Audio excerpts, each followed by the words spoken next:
बिस्मिल्लाहिर्रहमानिर्रहीम। अस्सलाम वालेकुम।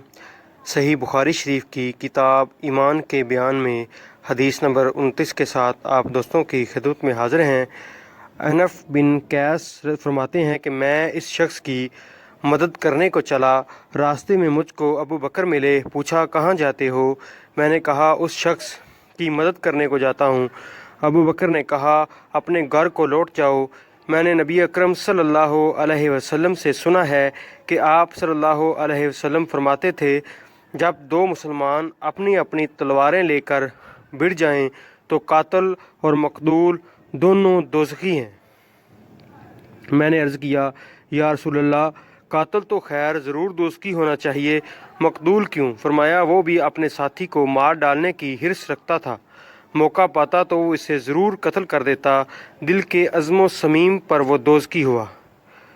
तो दोस्तों, अगर वीडियो अच्छी लगे तो इसे लाइक करें और दोस्तों के साथ शेयर करें और हमारे चैनल पैगाम इस्लाम उर्दू को ज़रूर सब्सक्राइब करें। जज़ाकल्लाह।